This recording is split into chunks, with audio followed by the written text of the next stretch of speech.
I'm just sorry. I really don't care, so... Okay. It's my first death, so I'm kind of numbed. Yeah, I get it. And you're just gonna get number when it all starts to come like a waterfall. My whole life has been death. Everyone around me has died. Sometimes at dinner, when I'm sitting at my table, I just imagine I am in dialogue with all my dead ones. Who do you know who's died? Literally everyone.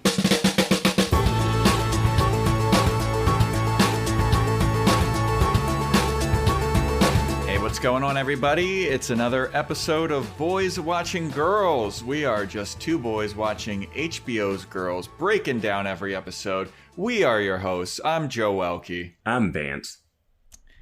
And boy, oh boy, we have an episode for you today. This is episode 24, overall, season 3, episode 4, titled Dead Inside. Directed by Jesse Peretz, written by Judd Apatow and Lena Dunham. The original air date was January 26th, 2014, to an audience of 655,000 people, 0.655 million. And this episode was insane. Is that? I know I always make fun of the numbers, but that seems pretty low for this, right? Yeah, it's been pretty steep drop off. Because the season premiere was like over 1 million, right? Yeah, the season premiere was the first and only one that's been over 1 million. Then the next episode was like 880,000. Then the next one was 800,000, and this one's 650,000. Oh, okay. Yeah, we got a lot to dive in today. Yeah, this fucking episode is crazy. I love the opening scene, though. I love that, yeah. You like the opening scene? Yeah. With Hannah at the writing the book publishing place? Yeah, I thought it was, what's happening right away, but I just like how the people are just running around and they're kind of teasing the New York terrorist attack kind of thing. You know? See, I kind of hated that. Okay, well, we can get it. We'll talk about it. This episode we can actually break down by character. We don't have to stray from our usual path, I feel like. No. So I think that we can do that. I think that we should start with Marnie. Yeah, let's go Marnie. Because hers is kind of inconsequential to the main story. Yeah, we're gonna build up to the main story. So let's go Marnie. Let's do Jessa with a little Shoshanna in it. Yeah. But I think we have to do the opening scene just to set the palette. So we can go Marnie and then opening scene. Sure. Yeah. All right. So Marnie doesn't have a lot to do in this episode, I feel like, until the very end, which kind of explodes out of nowhere. It's been building from other episodes. Yeah, I guess so. Yeah. So we first see Marnie, and she's running around New York City, and then she's doing pull-ups. No, she's not doing pull-ups. She's doing chin-ups in a park. Very obviously being aided by someone, because there's no way she's doing those chin-ups. But she's doing the urban workout, you know? Yeah. Running up and down stairs. Yeah, she looks like she's trying to get in shape or be healthy, and then she's also, after her workout, she's having a shake that she's making. She's listening to some meditation book on tape or some bullshit. Some self-help stuff. Yeah, so she's trying to get her shit together because her shit has not been together. Yeah. For lack of a better term. She's been flailing and everybody noticed it. And so she's like, all right, I'm going to try and get my shit together. Mm-hmm. And then jump way, way, way far ahead in this episode. And she's waiting on a table at Grumpy's, which I forgot that she worked at. I forgot that this whole show is employed by Grumpy's. Yeah. So she's waiting on a table. And she hears her music video being played in the background. And it's Ray and Colin Quinn in the back office watching. So she just slams the food on the table, and she's like, I'll be right back. The table is like, wait, we asked for something else, and she just walks away. Yeah. The worst waitress ever. I'm surprised that they have table service at that Grumpy's. Me too, but then again, yeah, I don't know. So she storms into the office and finds Ray and Colin Quinn like kind of laughing and being like, oh my God, this fucking music video. Yeah. And she's like, what the fuck, guys? And they're like, what? We just thought it was like a fun, brave thing that you did. She's like, just because I went out there and I took a risk and I put myself out there, and neither of you would ever do that because no one would ever want to look at you because you don't do anything and you're not talented. And I was like, damn, dude, this is like real harsh. And we got to talk about Ray's soul patch in this. Right? What was that decision? Well, he was in the episode at an earlier point, and I didn't notice that I didn't notice it either. I didn't notice it either, and I didn't go back. But I was like, wait, did I miss that the first time? Because it's the same day, it seems like. You don't grow that.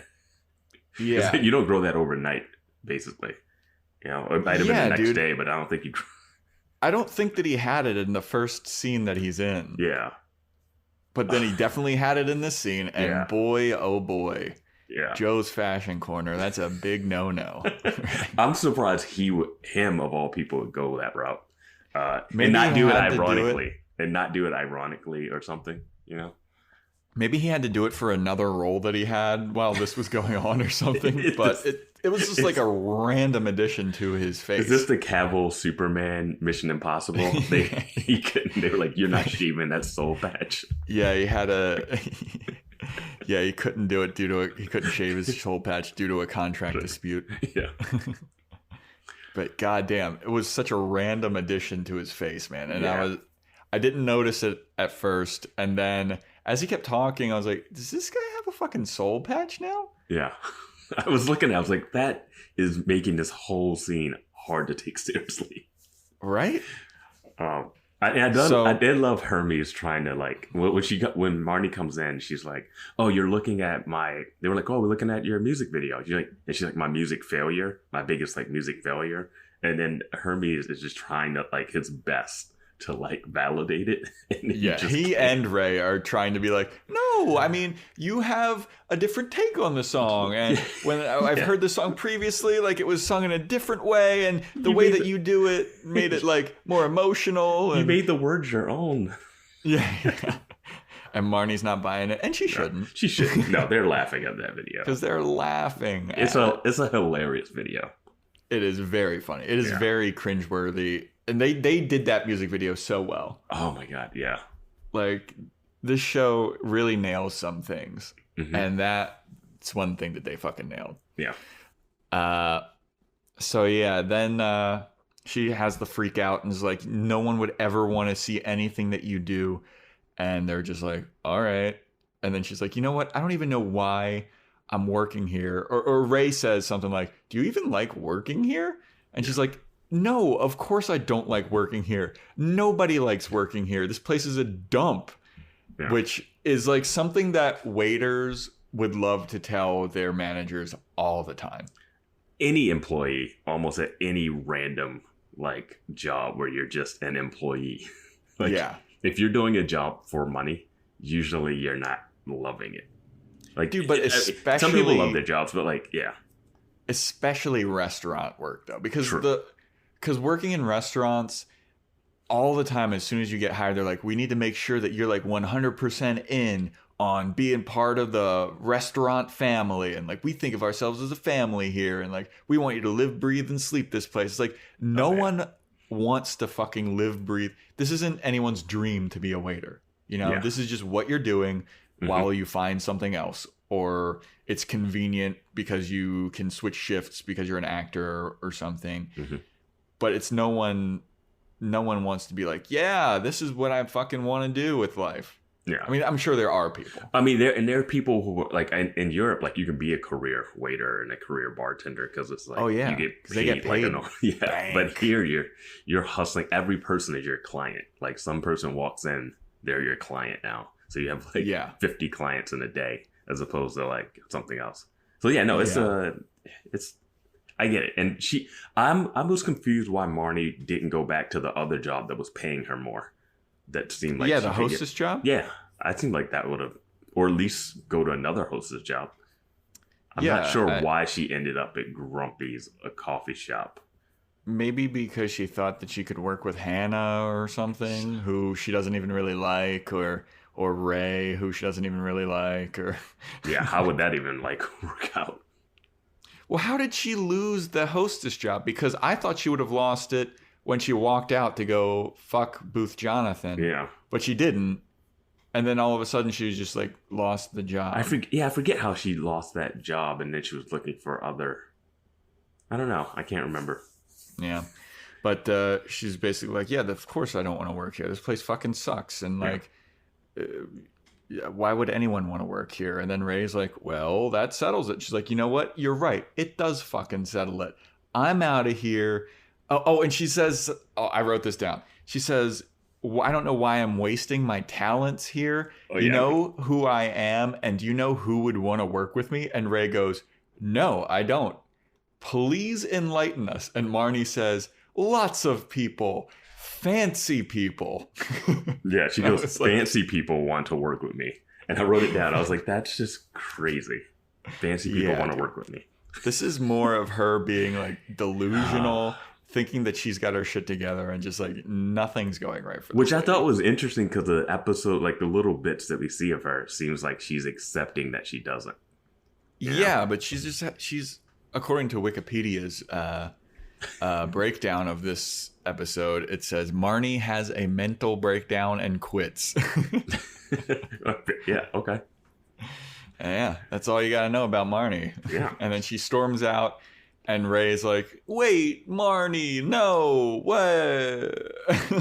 Yeah, and then he looks back at Hermes like, what just happened? And I'm like, wait, are you pissed about this? And Hermes has his head down. He doesn't say anything. I'm like, are you guys like upset that she's leaving? Like, are you guys worried? They're probably upset because now they have to take over her tables. well, Hermes just sitting in the office. Ray, you get your ass out there. Dude, you guys are back here watching videos. I worked at this one restaurant in DC, and it's a restaurant job. It sucks. But one time, this guy, he had just started working. He's been working there for like 2 weeks or something. And he goes over to the place where you input the order. And apparently he just like started to put in a table's order. And then he took his hand down, looked around, and just walked out the restaurant. And he just quit like that. And everybody was like, where? I forget the guy's name, but it's like, where did Justin go? And they're like, I don't know, but no one's looking over his tables. We all have to like, where is he? And it took like a good 10 minutes to be realized that he just like walked out the door. Yeah. And then so everybody had to take over his table. So maybe that's what Ray was pissed about. Yeah. But you know what was really funny about this episode? Hannah at some point mentions, oh, Ray, they're low on shift. Like they're understaffed, so they need people to pick up shifts. But people are constantly quitting or asking to leave early. Mm-hmm. And I was like, Hannah does it in this episode. Yeah, and I'm like, wait, you just took the shift, and now you're saying I want to leave early. So stupid. Like you volunteered to take this shift. So that'll wrap up Marnie. I will say with Marnie, I'm interested to see what happens with her next. Yeah. Yeah. Now that she's not, I thought she would stay at Grumpy's a while, and we'd have like a little more her and Hannah at Grumpy's situation. Yeah. But we've only seen them once. Yeah, there wasn't a lot of Marnie at Grumpy's. No, it was like that one time she came in late and they just passed, like ships passing in the night. Her and Hannah just did a handoff and she replaced her. That's about it. Well, that's that. All right. So I think we should go to that opening scene that sets the whole episode in motion. So the opening scene, Hannah gets off the elevator, drops a bunch of stuff immediately, and she's like scrambling to pick it all up. And she revealed that she's at the publishing house, book place. I think it's called like Mill House or something. Mill Street Press. Mill Street Press. I never knew the name of this press Me neither. company. Yeah. Yeah, because this is the first time that we're seeing Vance. Okay. This show reveals nothing, and then you're like, oh, okay, I guess that's where it's like layers of an onion, you just peel it. So she's like, hey, I'm here to see David. I have an appointment. And she's like, I'm sorry I'm late. And the lady's like, well, okay, well, David's not here. And she's like, oh, okay, that's weird because I thought that I was late. And the lady's like, well, you are late, but it's just that David's not here. Yeah. So she sits down in the like reception area and she's just like sitting. And then people start like tizzying around and like scrambling and whispering in each other's ears. And they're just like,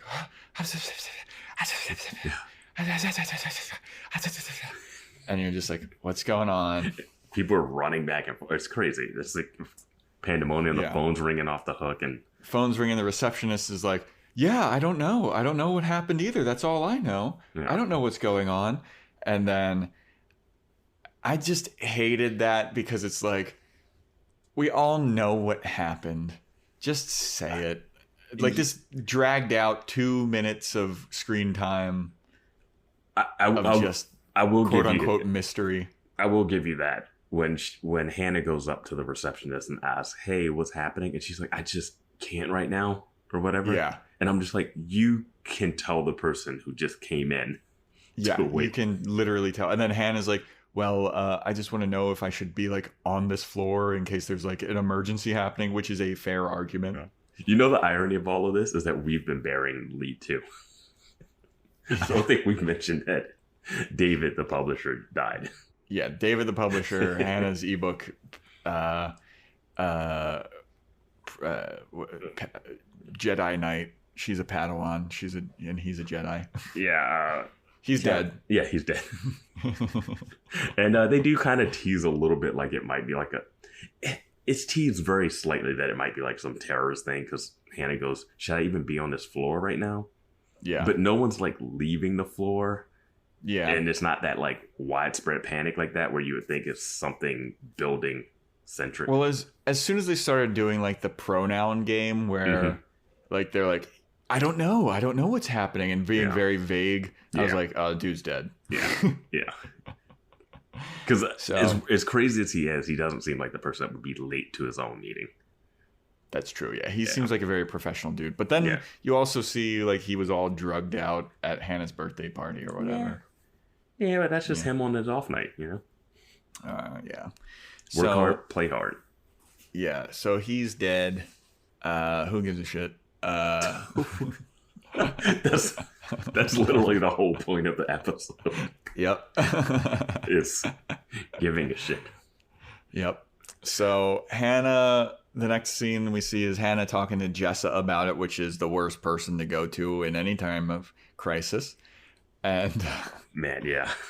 She's like, yeah, and this guy, he died. And Jessa's like, so what? People die.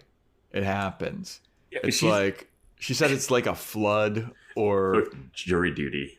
Jury duty. Like, I think she said jury duty. I was like, she did. Oh, Jessa.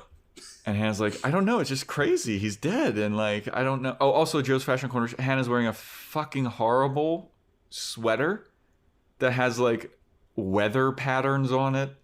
It's like there's a sun, there's a cloud that's raining, there's an umbrella, there's a lady walking a dog. It looks like, like an ugly Christmas sweater party. It looks like she is wearing like just an ugly regular sweater. Or a beautiful tableau.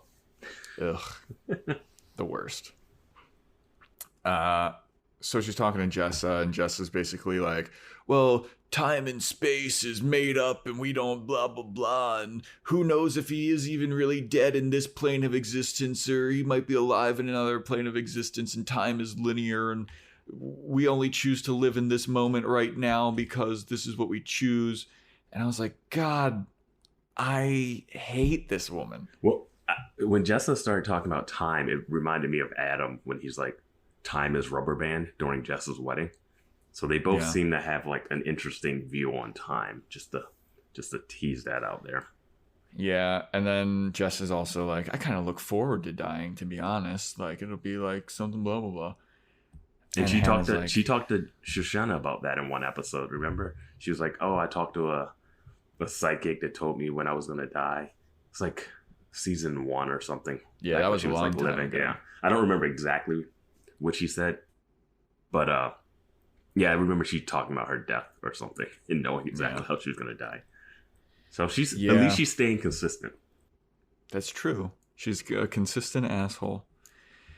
So at this point, Adam storms in basically, and he's like, "Look what I found!" It's like a framed picture of Tom Hanks for some reason. Yeah, it's like a really young Tom Hanks framed picture. Yeah, I don't know. It looks like he's in like a football uniform or something. Yeah, I don't know where you just find that. Yeah, and why you're so excited about it. Yeah, because we don't know enough about Adam to know like what movies and TV he watches.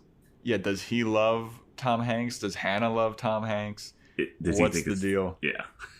So he's like, "Look at this," and she's like, "Do you think that I want this?" And he's like, "I don't know." And Jessa, for some reason, is like, "I'll take it." What? So then Hannah's like, "Adam, something crazy happened. David died." And Adam goes, "Who's David?" I was like, "Yes, of course." But before that, doesn't Adam and Jessa have like a little exchange? Oh, they do have a. He's moment. like, "How's it going doing nothing all day?" And she's like, "How's your dick?" And he's like, "Do you want it on your shoulder?" And like, yeah, I was like, Hannah what is has this rapport? look of like, what is going on? Yeah, and I had no idea what was going on. And I'm just like, I don't want that to happen, and I think it might, but I don't.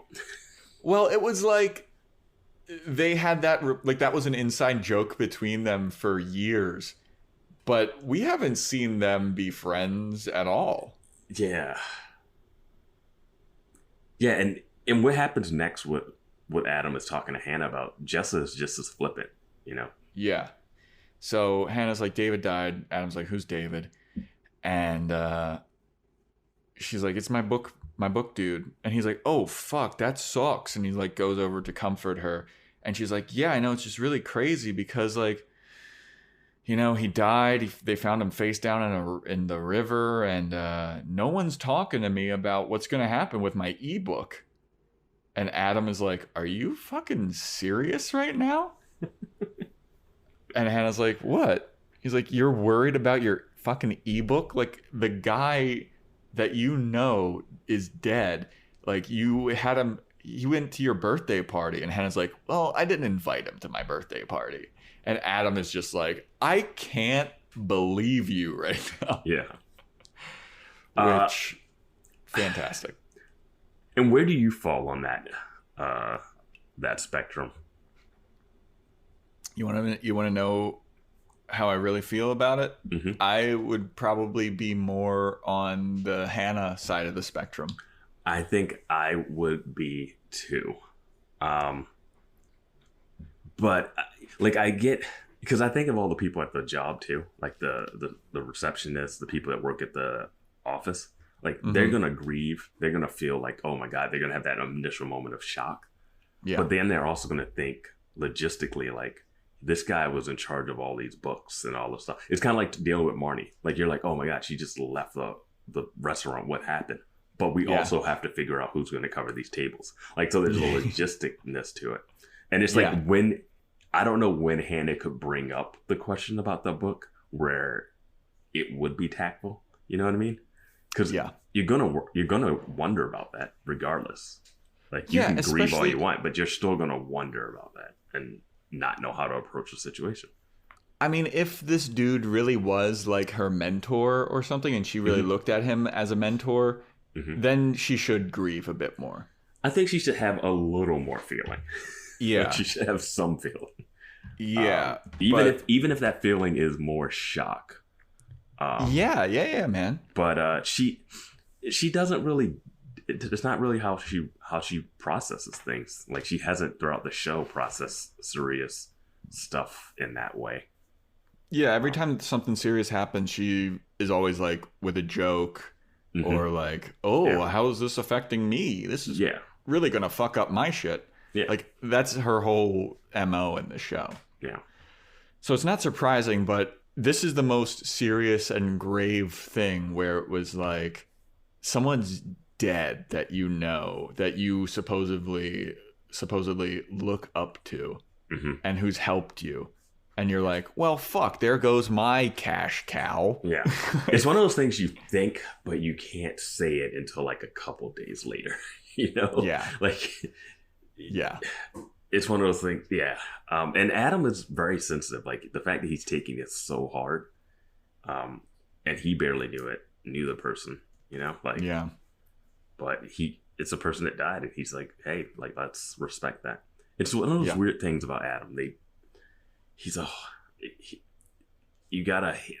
so weird and awkward, and you don't like him, and then you love him, and like they do a great job with his character. He keeps you off. Yeah, he's super complex, and he feels real too. Not like, oh, we need him to be this person right now for this episode. He's going to be sensitive. This episode, we need him to be a jerk. Like it's weaved in there perfectly, I feel like. Agreed. So at this point, I feel like we should hop over to Jessa's story. This is where they kind of separate. Yeah, let's go into Jessa, and we can do Jessa, Shoshanna, and weave those all together. Yeah. So starting off with like Jessa, Shoshanna. Jessa is now at Shoshanna's apartment, I believe. Who knows? I don't know what her apartment looks like anymore. They always just started. This show doesn't do like establishing shots, really. No. Which is okay. But I have no idea if Jessa's just visiting, if she's staying there. Who knows? I don't know where we are physically in the show. Yeah. So Shoshanna's bragging about how big her bandana collection is. That's the only thing I have for her. Yeah. And Jessa's laying on a couch playing a ukulele, and she says to Shoshanna, like, hey, have you ever had anyone in your life die? And Shoshanna's like, yeah, I did. I had a friend that died, and it was really shocking, and it was really weird. But after she died, it kind of was like better, because I always felt like our friend group should have been a 5-some instead of a 6-some, because I kind of assumed her role in the friend group, and it worked out better. Or they didn't need to be two certain types. Yeah. And I was like, wow, that is, wow. Yeah, Shoshanna doesn't get a lot of screen time, but she is not great. No, she's really falling down these likability rankings, dude. Like, Remember the episode where she said her biggest secret is that she doesn't love her grandmother or something? Yeah. So then Jessa is like, well, I had a friend that died, and she was my favorite friend. Her name was Seasons. Ugh. Which is actually her pronunciation of Susan, because I looked on it up. The girl's name is Susan, but she pronounces it like season. Oh, what the fuck? Yeah, she just kept saying seasons. Yeah, I thought that it was Seasons. Yeah, it's Susan. That is fucking crazy. Yeah. She very clearly is saying Seasons in my mind. I figured out she was saying Susan before she stopped saying seasons. Like I saw it. I saw the person's name because I was like, okay, what does she say? Did you have like closed captions on or something? Well, if you look at it on Amazon Prime, which I watched it on, if you hover to it, the cast. You hover over it, it shows the cast. Yeah, that's fucking crazy. Yeah, I could have swore that it was Seasons. Yeah. Oh well. Anyway, so she's like, "This is my favorite friend," and she died. And like, you know, we had the same sense of humor, and she was always like the best. And she's dead, and it like just didn't really, you know, it sucked. And then she's like, "Have you ever had anybody die in your life?" And Shoshanna's like, "That's literally what we were just talking about. I told you a whole story about my friend that died." And this is where it kind of clicked for me what Jessa is. We've been taking all of Jessa's stuff seriously because of the way the show is, but Jessa is just a comic tool. Like, that's all it is. Like, her being that oblivious, it just played so much for comedy right there, which was so funny. It was a funny moment. I mean, but for me, it was an enraging moment as well. Exactly. Like she can be extremely frustrating, but that moment for me like landed of just being the worst in the best way. The absolute worst person. Have you ever? But maybe she's suffering from dementia and she's starting to lose it at a young age. If this episode showed us anything, it's that all of these girls are incredibly self-involved. Yes. Even Shoshanna, who is on screen for less than 5 minutes, tells a story about how her friend dying was better for the friend group, and she assumed the role, and it was better. Yeah. I was like, God damn, dude. Yeah, Marnie thinks that fancy people want to work with her. Yeah. Hannah only cares about her book, which seems like it's the least selfish of all of the selfishness stuff. That is kind of true. Which is weird, like when she's the crux of it. But like Shoshanna being like, "Oh, friend group was better." Like, yeah, you mean these friends that you won't be friends with later, or aren't friends with now? These friends that we haven't seen in the show ever. Yeah. So Shoshanna makes the suggestion that Jessa needs to go to the friend's grave or like call the mom and say something to her. And Jess is like, do I really need to do that? And Shoshanna's like, yeah, you should definitely do that. Like, it'll help you or whatever. So Jessa calls Susan's mom. Dude, in my notes, it says season everywhere. Oh, no, I wrote down season at one point, too. So she calls calls Susan's mom. And she's like, hey, it's Jessa. Yeah, remember me? It's Jessa. And then she says, and this is the perfect Jessa line, and I loved this. She goes, yeah, I'm surprised I'm still alive too. I was like, yeah, that's apropos. Yeah. So she's like, hey, I just wanted to go to Susan's tomb. Sarcophagus tomb. Yeah, but yeah, she said something. She runs through the list of like sarcophagus, tomb, and then she finally gets to grave. Yeah. And then you just hear her go, what? Are you fucking kidding me? And then I was like, this bitch ain't dead. Yep, I knew that. Yep, I was like, that's perfect. Yeah, it was great. So then Jessa shows up at this woman's door. She knocks on the door, and the lady comes out with a kid, and she sees Jessa at the door, and Jessa's like, surprise, bitch. I'm here. And the lady, Susan, looks like, oh, God damn it. I have to confront this now. Yeah. Why would the mom give the address? Right? So she answers the door, she opens it up, and before she opens it up, Jess is like talking to her through the door, like, what the fuck, dude? Like, you're alive? You have this whole life? I thought you've been dead. And then so she lets her in, and Jess is just like, how could you do this? How could you do this to me? Like, you had a funeral and everything. Did you fake your funeral? And Susan's like, well, we invited you, and we did have a fake funeral because we knew that you wouldn't show up. And I was like, damn, brutal. Yeah, because she was like, she was an addict and she was trying to get off. And Susan's story is that she was a drug addict, and she was talking to Jessa about how she needed to get help and she needed counseling, and Jessa like took her to an ayahuasca trip and was like, you don't need that. And Jessa was basically an enabler for Susan's drug addiction. And so the only way to get out of that cycle and get Jessa out of her life, in her mind, was to like fake being dead. Yeah. Which is it's the most extreme way. Oh yeah.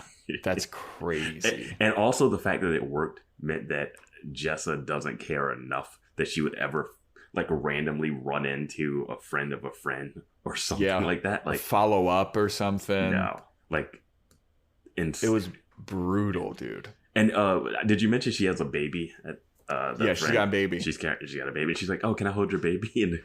And Susan's like, no. Yeah. Which was like amazing. Yeah. So at this point, Susan's husband comes home, and he walks in and he's kind of looking like, hello, how are you? What's going on here? And Susan's like, this is Jessa. And the guy's like, oh, like Jessa? She's like, yeah. And he's like, she's alive or something. So he goes like, should I pretend that you're like a ghost or something? Yeah, he was. Jess is like, no, I'm pretty sure I can tell that she's alive. And he's like, whew, I thought I was going to have to pretend that she was like a ghost or something. I don't know. And he was like, I don't know if I could play it off after the beginning. Yeah. That actor, I actually auditioned him for a web series I was trying to do years ago. Really? Years ago, yeah. And he was on, I think he was on one of these, like, he's on one of the network TV, like, not a CSI, maybe a Lethal Weapon. He was in one of those shows. He looked he's done a lot of familiar. I think he did a lot of stuff with Vice too for a bit, maybe. Okay. But the actress playing Susan looked so familiar to me. That's why I had to like look, and I looked at her IMDb page. I couldn't see any like crossover, but I feel like I don't know. She looks so familiar, and I can't picture where I know her from. Yeah. So then the dad walks off, and Jess is like, well, I can't believe that you would have done this to me, and you're a terrible person. And she starts walking out, and she says something like, oh, look at you and your cool brownstone and your cool looking husband and your baby and like whatever. And she said, when your life falls apart, don't call me. And then Susan goes, I won't. Yeah. And then Jessa, before she walks out, says, you know that none of this is going to work out for you. And then she slams the door. And I was like, God, dude, like, it's already worked out. It's already been a better situation. That was just like the meanest possible thing that she could have said. She was just like, I'm going to fucking try and hurt this woman. It was like, I mean, she was just grasping at straws at that point because nothing she was going to say was going to hurt her. Like, yeah. At that point, you're like, well, at least I don't have to pretend that, like, at some point when you fake your own death, it's going to come back. Yeah. At some point. And at least this is like short and sweet, you know? She came, she stormed out, and you're like, great. I might not have to deal with her again. It's pretty badass that she faked her death and got away with it for that long. And said that she had to do it. Yeah. That's the only way to get Jess out of your life. That means, it's interesting to think how Jessa's relationship with Hannah is, you know, to the point where if she wanted to get rid of Jessa, would she have to go that far? Yeah, I would love to see like Shoshanna try and fake her death. Shoshanna would definitely have to fake her death. But she would get away with it for like 3 days tops. No, she would be so mad at Jessa for not showing up to the funeral that she would go and confront her. But like faking your death is such a fantasy of a lot of people, you know? I always said that I wouldn't want to fake my death. I would want to fall into like a coma to see who would miss me or whatever. Oh, and then like so after like 2 months, wake up and be like, who like wrote a eulogy for me on Facebook or whatever. Oh my God, that's so involved. Yeah, I should be on the show. Do people love me? Maybe if I fake a coma, I could see if it really You've never thought about like who would show up at your funeral? No, dude, I don't care. You're really don't. So full of shit, Vance. Dude, I really don't. I really don't. All right, fine. I'm not coming to your funeral, man. You don't. I'm dead. I don't care. Doing a podcast with a ghost. Yeah. If I'm dead, I'm not going to be like, oh man, he didn't show up to my funeral. Like you're the person that's dead. Everything's over. You're still pissed. Take a break, Joe. Take a break. Take a break from being pissed. Yeah. You can do anything in the afterlife. You're just watching. You're just watching the funeral, keeping a list of who didn't show up, who's not grieving enough. Yeah, man. That's interesting stuff. No, I don't know. I'm not wired that way. You wouldn't want to haunt anybody? No. Oh, not people I know. Oh my God. Oh, I'd haunt so many people. I'd just be floating around traveling the world. Man, that's lame as fuck. You just be haunting people? Yeah, that'd be funny as fuck, dude. Oh God. Yeah, I just don't have that tormentor spirit like you do. Oh well. So the next scene we see Jessa and she's like, I didn't understand what was going on here, but she's just like walking in a park and then she just starts smiling and laughing randomly. Yeah, I didn't get that at all. Yeah. There was nothing that... It felt like one of those leftovers from a romantic comedy type of situation, where like, oh, you know what? Everything is going to be all right. But nothing triggered that reaction. Yeah. Like she's just walking. Like, she looked kind of down. And then she's like, oh, all right. I keep waiting for Jessa to learn a lesson, and she just never does. I'm waiting for Jessa to have those like kind of half redeemable moments, Yeah. Not moments where something bad happens and then she feels emotions that we're supposed to feel sad for her. Like her doing something where you're like, oh, she's not a horrible person. Yeah. Like the best she's ever been was like giving advice to Hannah, like during her wedding, where it's like, oh, just, go for it or whatever. But that wasn't like her being really sincere. It's her being like, this is what I'm doing now, so you do it. Yeah, the best Jessa ever was when those like 3 episodes where she was married. And I was like, oh, okay. All right, Jessa. Yeah, the one with the puppies and the painting and stuff. Yeah. And then it all went downhill at the dinner. Because Jessa was still Jessa. Yep. Jessa's gonna Jessa. Not able to read a room. Yep. And that's basically it for Jessa. Now we get to Hannah. Yeah. What a doozy of a fucking arc this woman goes through. I'm not even going to call her a girl anymore. Yeah, she is a woman that has some grave mental problems. She's a character. I like her when she's this way, I will say. Like, I feel like her story would fit better in, like, It's Always Sunny in Philadelphia. Like, this story that she has doesn't fit the tone of the show. It fits the tone of the show for me, but I feel like if she was in It's Always Sunny, she would fit in perfectly. You would heighten her character a little more, but her and Dee going at it would be great. Like her and Dee against Dennis and Mac and Charlie, that'd be amazing. All right. So after the initial Jessa meeting where Adam can't believe that she is not really having a reaction to David's death, she's on... Is this where, like, they wake up together, or is this when she's on the laptop looking up news? This is on the laptop, and... All right. Yeah. So she's on the laptop, and she's reading about David's death, and she's like, Gawker says that he was found in the river face down, and nobody knows what happened to him. And then Adam goes, you get your news from Gawker? And I was like...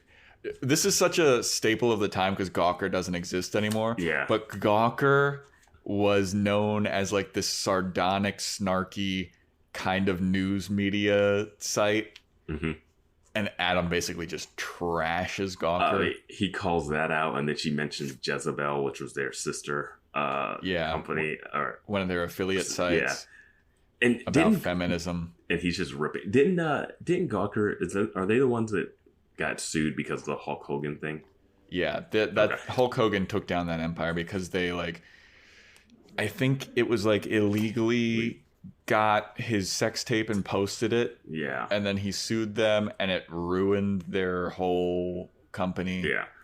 And it still kind of exists, but it's not the same as it was. And they were also Deadspin's parent company. Yeah. And a bunch of them. So any of those sites that have those 3 things on the right side, those 3 topics on the right side when you're scrolling through. Yeah. Deadspin still exists. Jezebel still exists. Like they have The Root, which is like a black website. They have Life Hacker, which is like life hacks and stuff like that. But so Adam trashes Gawker and Jezebel, and I was like, oh, fucking good. It was just so funny that just. Well, he said something like, when you die, would you be happy with like snarky, sardonic people commenting about how your body is deteriorating? And she's like, I would really enjoy that. And he says something like, well, what are they saying about David? No. And then it was some kind of like really hokey, snarky thing. And it's like, do you think that's a great tribute for this guy? It was so good. And he brings up, he goes like a bunch of involuntarily celibate people. And I was like, wow, incel is like a term now. Yes. And it wasn't like back then. So it's, maybe that's where they got this term from. Yeah, I don't know. I mean, it might have been around, but it didn't get mainstream until like at least last year or two, I feel like. Yeah. So,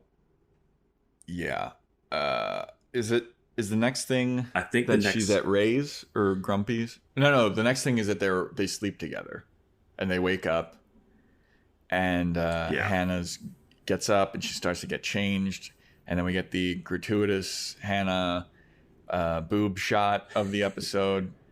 I will say you don't need it in the show, but the way they did it is exactly like how a girlfriend and boyfriend would do it. Like she wouldn't like if it was Marnie, she'd go into the closet, turn it back, put the shirt over. Yeah. But she just gets up and she's changing to go to work because she says Grumpy. She's going to take a shift at Grumpy's because she thinks she has to do this full time now. But she gets up and she just puts she takes off her t-shirt and just puts on her sweat, and she's completely topless. There are girls that do like still do the Marnie thing where they like, even if you're boyfriend and girlfriend. Yeah. Like, it's so insane. It's like, dude, we literally just had sex. Yeah. Like, why are you turning away from me right now like that? Yeah. It's always, dude, this one time I went to a strip club with my friend, and this is after I was living in New York for a couple of years. And I went back to Baltimore and I went to a strip club with my buddy, and we're just like talking and hanging out. And then I see this girl and she looked familiar, and I was like watching her and I was like, oh my God, I know that girl. I hooked up with that girl in high school, but she didn't notice that I was there. Mm-hmm. So it was a pretty small bar, and me and this guy, my buddy, were the only people there pretty much. And so what she had to do to get her tips was they would crawl across the bar. So we were sitting all the way at the end of the bar, and she's crawling, getting her tips, and then she gets to us, and then she looks up at me and she went, oh my God, Joe Welke, and then covered herself up and then like ran back to the other side of the bar. It's like, dude, I've been here. I've already seen you naked. Like, also, that's like, there's better ways to play things off. Yeah. No, she didn't play it off well at all. You're also stripping in your hometown. Yeah. That's gonna might run into some people. Yeah. I was at a strip club once in Baltimore and saw some people from my church. We never. That's awesome. Like, I was still in high school, and I remember being like, "Oh my God, that's those guys. Those some guys from church down there." And I never made eye contact with them, but I was just like, all right. Like, yeah. So she ran, and like I saw her at the end of the bar, like pointing at me, talking to other people, being like, oh, blah, blah. So then she puts like a bra on and walks over, and she's just like, hey, this is what I'm doing now. I'm just like, cool, fucking whatever. Yeah, like it's fine. Yeah. You think that's what Marnie's going to end up going to do? Yeah, but then she'd be a stripper, but then she wouldn't show her boobs at all somehow. I would love if Marnie turned into like somehow a stripper in this show, but they never showed anything. They were like, we're going to force this into you. We're going to force you to be an exotic dancer on the show. You're never going to. We'll never see anything. Hannah will just double down on the nudity. Yeah. But yeah. Anyway, Hannah's getting dressed, and Adam wakes up and he's like, where are you going? She's like, well, Grumpy's is understaffed, and I'm a little worried about my ebook, so I figured I shouldn't miss out on any shifts and pick up some extra shifts. And then Adam's like, you're still worried about your ebook. And she's like, why are you mad at me about this? Mm-hmm. And he goes, I'm not mad at you. I'm worried about you. And she goes, why are you worried about me? And he goes, well, I just am worried that if I die, the first thought in your head is going to be, how am I going to make rent? And I was like, good point. Wait, no, that's a good point for what you think. But right now, Adam doesn't care about that guy. Adam's being selfish too. He only cares about what she thinks about like him. Like Adam's not. Everybody in this show is being very... in a way, you should care about yourself and stuff, but you can't take the high road and be like, you should care about this person, when really Adam's just worried that she won't care about him. Because that's what he's afraid of. Well, it's also a fear of a larger problem that she doesn't care about anybody or anything. Yeah. Because... But I do feel like she does have feelings throughout the show. Like, she's not completely numb to the world, but I don't know. I kind of feel like she is a little numb to the world. I feel like I brought that up in previous episodes where it's like something crazy happens and she's like joking, or she's always talking during sex. Like, she's never present. She's always in her head. I want to take sex super serious. Dude, she's just always in her head. But Adam's being a little selfish there. I agree with you, where he's like, what are you going to say when I die? Yeah. And he might not be. He might not be fully selfish. He might just be using that as an example. But yeah, I could see where you're coming from with that. Yeah. I would say that he's being a little selfish. It's a little bit. I think it's like a 50-50 split on that. Yeah. Yeah. So her reaction is like, I would be so incredibly sad, and then Adam's like, only incredibly sad, and then she said something like, I always think about what I'd say at your eulogy about how you like loved this thing and how you loved this thing and how you lived on a tent in a tent on the roof in Brooklyn. And in my mind, I was like, that's just you writing again. Yeah. Like, this is you telling your story of Adam, and that's not selfish. I don't think Adam's last memory should be, oh, I stayed in a tent on a rooftop once. Right? And then Adam's just looking at her like, what the fuck are you talking about? Yeah. And she's like, I think about you dying a lot. Okay, whatever. And then she leaves. Well, and Adam says, if you died, the world, everything would be a blur. The world would be a blur. I wouldn't know what a tree is. Yeah. Which is such a great random line. But it's also like, why is grief a competition? Everything becomes a competition usually. It's like when people are like, no, dude, my neighborhood was the worst, Yeah. We grew up in Baltimore, people comparing like murder rates with DC, like people bragging about how tough it is. Yeah, like you meet somebody from Detroit and they're like, no, we're the murder capital. I'm like, no, Baltimore's the murder capital. And you're like, no, none of us are winning in this situation. Yeah, man. But so then now it's her at Ray's or Grumpy's. Mm-hmm. So she's at Grumpy's and she's making a coffee, and Ray's like, hey, what's up? And she goes, I lost a dear close friend of mine recently. And Ray's like, oh my God, what?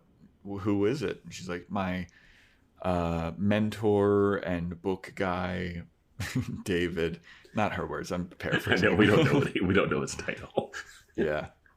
And she's like, yeah, the guy David, he was found in the river and he's face down and it's just absolutely crazy. And Ray's like, oh my God, that's horrible. Like, are you sure you want to be here? Do you want to go home early or something? Like, you want to take the day off? Mm-hmm. And she's like, you know what? I really feel nothing about it. And I will take you up on that go home early thing, though. Which, to me, like, just logistically, she went into work voluntarily. Yeah. And now she's taking up this shift. Took the shift because Grumpy's needed help and she wanted to double down just because she didn't know when book work was coming. And now she's about to take off. Yeah. So Ray's like, whoa, wait a minute. You feel nothing? You don't feel anything about this dude dying? Yeah. And she's like, yeah, not really. I mean, I've been trying to feel something, but I just don't. And Ray had some great line. I didn't write it down, and I can't remember what it was, but he was like, he said something about how she is a psycho on top of a muffin. I don't remember the line. It was a good line, though. I wish I would have rewound and like wrote it down. But he talks about how he feels more about this person, and the last time he met him, they got in a fight. Yeah, like he's like, I shouldn't feel worse about this than you. Like, the guy beat me up the only time I saw him. Yeah. And Hannah's just like, well, I guess I'll feel nothing. That's it. And I think she says something like, would you feel something if someone that you kind of knew died? He's yes. Like, you try it and I'll let you know. Like, yeah. Basically like, saying, like, damn, if you die, I'll see if I feel anything. It's like, that might be the harshest thing Ray's ever said. Yeah, it was really fucking brutal. I was like, Jesus, Ray. And not in a brutal way where it's like harsh reality that you need to, like when he said stuff to Marnie, where it's like, oh, you need to like realize, hey, everything's not going to work out. Like when he talks to her about Charlie and stuff. Yeah. But this one was like. This was literally just him being like, why don't you fucking die and see if I'll be sad? Yeah. It's like, Jesus. It's like, oof. Yeah. So then Hannah goes back. Oh, and you know what was funny is like at the beginning of this scene, she says that a dear close friend of hers died. Yeah. And then at some point in the scene, she's like, I don't know. I didn't really know him that well. Yeah. It's like, well, because she's trying for, like, Hannah would use that stuff for sympathy. Yes. Like, she would use it to get the day off. Yes. Yeah. So then Hannah is home and Laird is doing something. He's like spiffing up the place. He's putting some artwork in the hallway.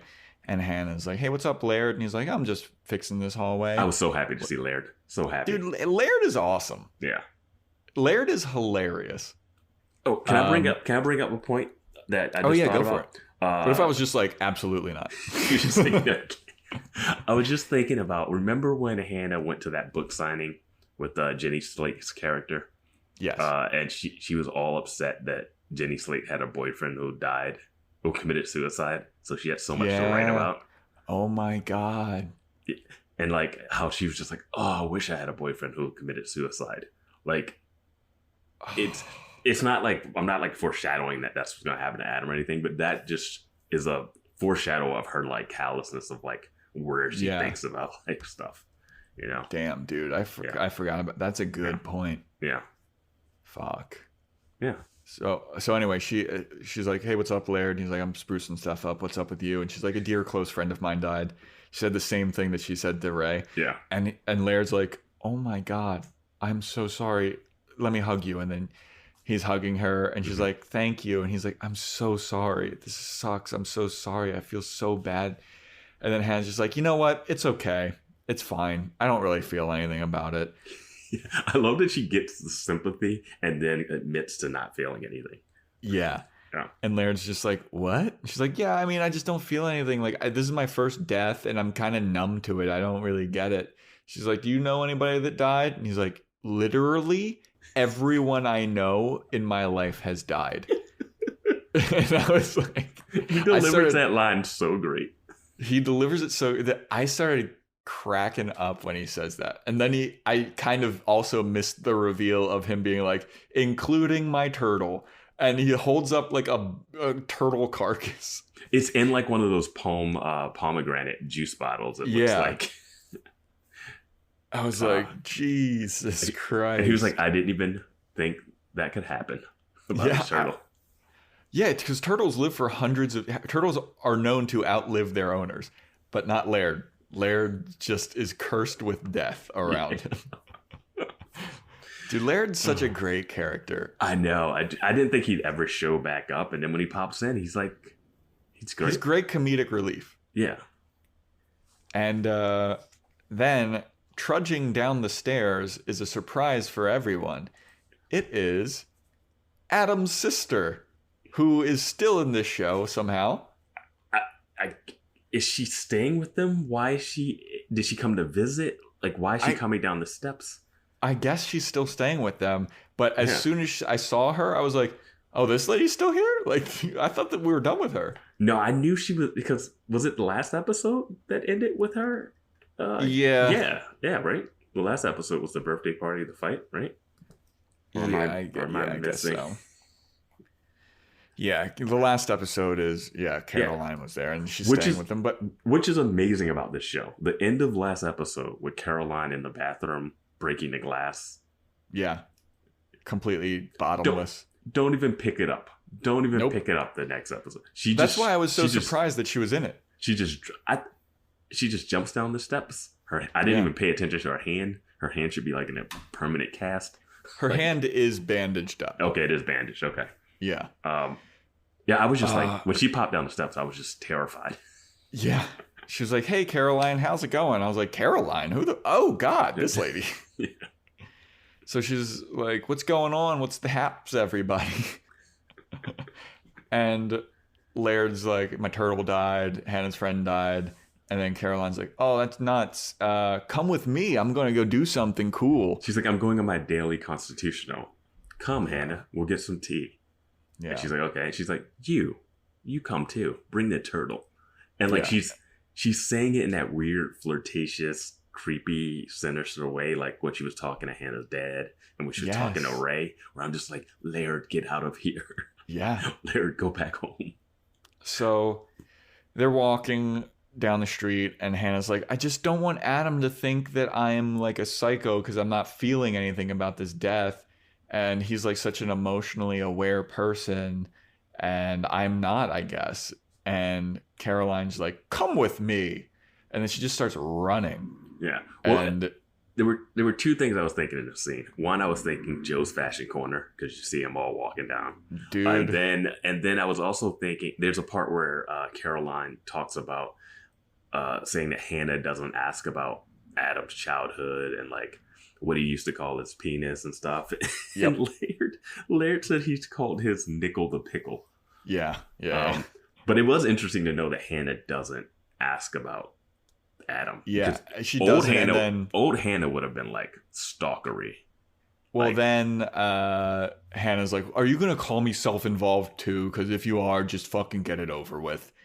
And then Caroline's like, nah, I think that you're secure. And I like that. I was like, okay. You don't want Caroline on your side. Yeah. This is literally a lady that you just saw bottomless break a glass. And Hannah's like, you know what? This lady says I'm secure, so I'm good. Like, it's confirmation bias right there. Yeah, dude. And anybody says yes, that I'm right, that I agree. Doesn't matter who that person is. All right, we'll take a time out for your fashion corner. Go for it, Joe. Dude, I need to touch on all of the fashion in this. So Ray, soul patch, bad. Marnie looks pretty good. She's like usually pretty well put together. Like this episode, she's not wearing anything offensive. Shoshanna, I didn't really notice anything that bad. Jessa is wearing this white flowy, I don't know if it's jumpsuit dress. I don't know. It was awful. And she had like this awful jacket over top of it. Terrible fucking outfit, dude. Hannah's started off with the sweater with the weather on it, which was fucking so egregiously bad. But then she's wearing these bright pink pants during this scene and like a gold shirt. And Laird's wearing his regular like drug rug stuff. Like I'm kind of numb to what Laird wears because it's just he's like kind of wearing the same thing all the time, right? Yeah, it's like a drug rug and like cargo pants and then that stupid fucking Rasta hat or something. He just always looks stupid, but like he's wearing the same thing all the time. But Caroline is wearing like a Mickey Mouse sweater where he's mooning you. Like his butt is up in the air and he's like peeking through between his legs. She has this weird puffy maroon jacket and she's wearing like bloomers on her. Like yeah, the bloomers, like these little frilly things that go up to like right below her knee. Like, yeah, it's like, you know the Seinfeld episode where he wears the pirate shirt? The puffy shirt, yeah. The puffy shirt? She's got it's puffy like bottom. the Seinfeld puffy shirt, but a puffy shorts. It's so just true. So stupid, dude. It's so dumb looking. And she's wearing like combat boots with it too. And I gotta say, it's so Williamsburg. Yeah. Yeah. Like I was watching them and I'm like, yeah, I can see that. I could literally see that. Trying so fucking hard to be cool. Yeah, it's like where you just the thing that's always interested me about that is like it looks like, oh, you just woke up and put on anything, but no, like you've put that together. Yep. Like you've tried to look so different than everybody else. Yep. Which is fine. It's just like everything you own is ugly. You know? No, you just you buy with no matching involved, and then you just throw it together. Yeah, I can't. It's a great way to live if you can deal with it, because then you don't have to ever. You can always explain away what you're wearing. That's true. I oftentimes am standing at my dresser like paralyzed with like what am I wearing? Like if I wear that, I can't wear these shoes or I can't wear that jacket. But that's the cross you have to bear as a fashionable man.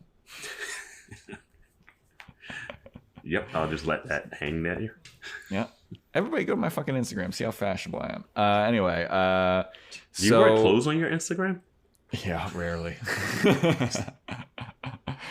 So the place that Caroline runs off to is a graveyard.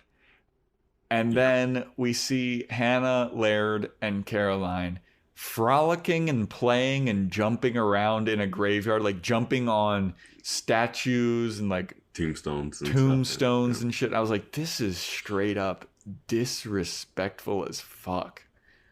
I mean, we're out here where there's movies playing at the Hollywood Cemetery all the time, you know, like that's true. There are bands that play concerts there. Yeah, it's just like, I don't know, cemeteries. I had that first initial reaction, like, oh, this isn't cool to do. But then then they also come across like an actual funeral happening, and they it's just people grieving it's just people visiting it's not a funeral, it's just people visiting they're there grieving or something, and then they like pause the frolicking and playing for a little bit, and then as soon as they get like a foot away from them, they start running and playing again. And Caroline does a cartwheel and her titties fall out because she's not wearing a bra underneath. Like, does anyone wear a bra in this fucking show except for Marnie? Oh man, it's bohemian style, man. Jesus. So then they lay down and they're like, oh, well, did that make you feel better? And Hannah's like, kinda, I guess. Well, before they stop and lie down, Hannah, they're like running off, and like Hannah's extremely exhausted and can like barely run to follow them. She's like pretty far behind them. And I know she's just playing it up, but I kind of love that she plays herself as like so physically inept. Yeah. Like I was running around having fun, and she just like has no gas left. So once they lay down, Hannah's talking about Caroline, about the concerns about like she doesn't want Adam to think that she's a psycho.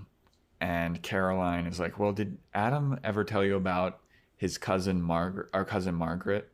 And Hannah's like, no, what is this, some kind of ex-girlfriend? Because like I can hear it if it's about an ex-girlfriend. And she's like, no, it's about our cousin who died when she was 12 because she had MS, right? Yeah, multiple sclerosis. Yeah.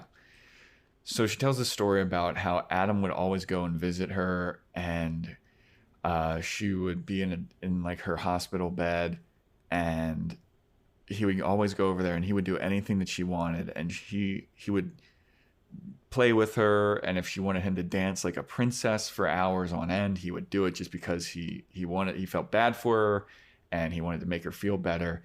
And her dream was to go to a high school dance, and she was worried that she would never be able to do it.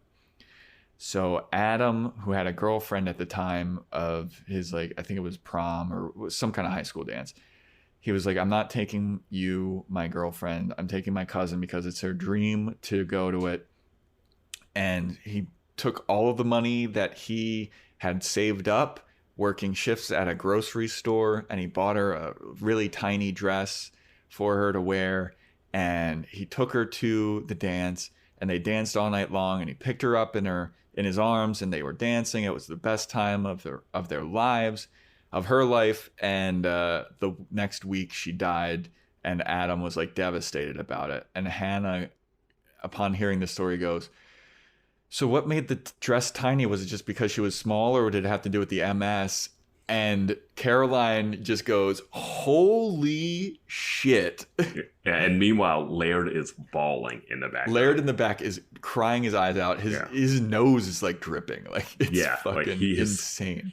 Yeah. Because it is a very, very sad story. But as soon as she started telling it, I was like, this is a made up story. I thought the exact same thing. As soon as the story started coming out, I was like, and I could not get emotionally involved in it at all. I was just like, okay, this seems so made up. But even though like if the story was real, it would still be made up because it's TV. It was just something about this story that felt like she was just gonna try to pull something.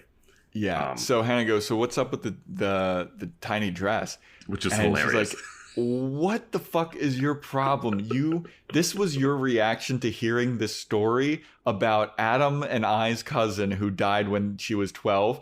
And Hannah's like, well, what do you want me to feel about it? And like, I don't know. How should I feel? And then Caroline's like, you shouldn't feel anything because I made the fucking story up to see if you would react at all. And you didn't. Yeah. And Laird is still crying in the back. And she's like, Laird, it's made up. Like, you don't need to be all crying. It's like, fine, I made the story up. And he's like, just because you made the story up doesn't mean that my feelings aren't real. Yeah. It's still a sad story, made up or not. Yeah, dude, like sad movies are made up and you cry during those. But that was like a very, very telling thing. But that's so Hannah to get bogged down in the details of the story. You know what I mean? Yeah. That's it. Of course. Yeah. Which I thought was so funny. Just the absurdity of asking, why was it a little dress? Yeah. So insane. Yeah. So then we see Hannah walking up, and Adam's sitting on a stoop, and Hannah walks up and she's like, hey. And he's like, hey, what's up? And he's still feeling a little weird about how she reacted to the death. And she's like, look, okay, I'm sorry. It's just like, it takes a while for me to like really feel the gravity of a situation. And it's very hard for me to express my emotions. And it always takes me a little while to express my emotions correctly. And as she's saying this, she's like getting choked up and it seems like she's getting ready to cry. And Adam's looking at her kind of like, okay, I guess that's valid. And I understand that. And then in my head, as she's saying all this, I'm like, this is the only reason she's crying. And this is like a show she's putting on for Adam because she doesn't want him to think she's a psycho. And everyone, even Adam's sister, reprimanded her about not having an emotional reaction to this. I was like, so I know that this isn't sincere. I felt the same way. It didn't feel sincere at all to me. And then I was like, yeah, but she's trying to show something. Yeah, I was thinking that she was going to get somewhere, or at least I felt like it was going to start being pretend and then maybe shift to being real towards the end. Because she did go through the ringer of everybody that she brought it up to. It was like, Ray is like, what are you talking about? Laird's like, what are you talking about? Caroline's like, what are you talking about? It's like, okay. Caroline, the woman with the glass shattered in her hand. Yeah. Who is like, you're a fucking psycho. Yeah. So like, she's like, okay, that's 3 strikes. I gotta fix this. Something is. Yeah, I gotta put in an effort to like really feel something. Oh, but she does bring up something when they first lie down. Carolyn mentions, oh yeah, I felt nothing when I took the medicine too. You know, when I was on meds or something. Because I don't know if like now Carolyn's is back on her it's like, I don't know if she's now on some type of mood stabilizer or some type of medication because of what happened last time. But I know that Hannah's now on medication. Yeah, maybe that has something to do with her like OCD meds. Yeah, and maybe that's why she doesn't feel... Because I feel like at times she did feel she felt more... Like she was emotional a lot. But yeah. Maybe... I can't remember all of the times she was emotional and whether or not it was just all based on her stuff. Yeah. Because sometimes she would give advice to like Marnie or Jessa and feel like certain ways about certain things. I felt like she has had emotions outside of herself at times. Yeah. I agree. Yeah. And maybe that... I can't think of a specific instance. Yeah. But I feel like it has happened before. Yeah. But it's never been death at this point, though. It's never been this... Yeah. Yeah.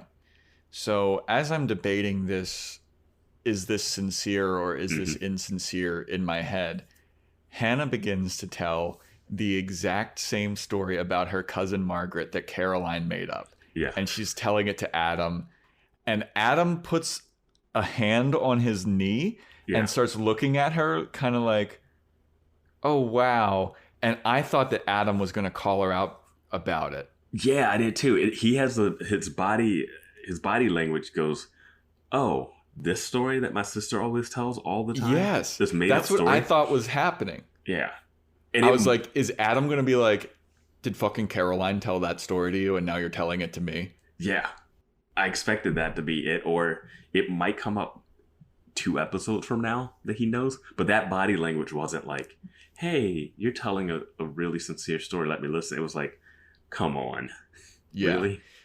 As soon as she started telling that story, I was like, oh, this has been all insincere and Hannah's the biggest piece of shit. Yeah. And I know it's like you had to tell that story for it to be us as the audience to know for sure that she's making it up. But I think Hannah would come up with a different story. She was adding different details to it. Yeah, but it was still cousin multiple sclerosis. Like, I guess you need that in it, but she's not going to be like, I took her to a dance and all. I mean, she might get to that point, but yeah. And it kind of ends on. That was the episode. I thought Adam figured it out. I was like, wow, all of these people are fucking insane. Like, they're just self. Like, Shoshanna's almost the worst. Dude. Like, well, it kind of worked out for us. It worked out for our friend group. We're watching a show about 4 insane women. It is interesting. It's really well done, well crafted. Yeah. Like, I enjoyed this episode too.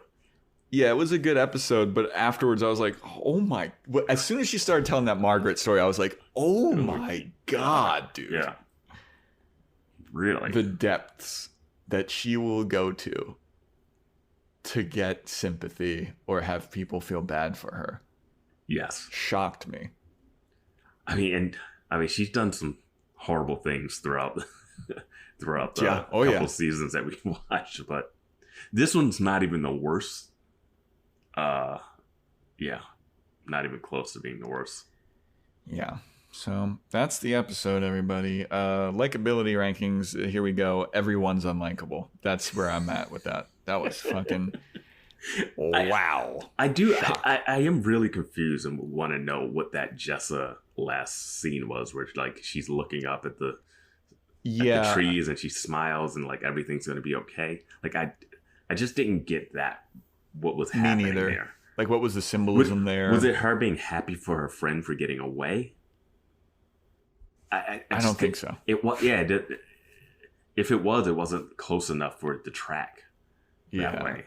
I'm not sure what that was supposed to be at all. That was really the only thing that really hung for me. You know what that was? It was like, we need the episode to be 22 minutes, and we're at 21:30 right now. We need something extra.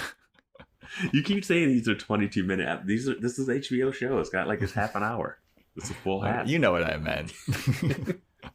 Your network sitcom.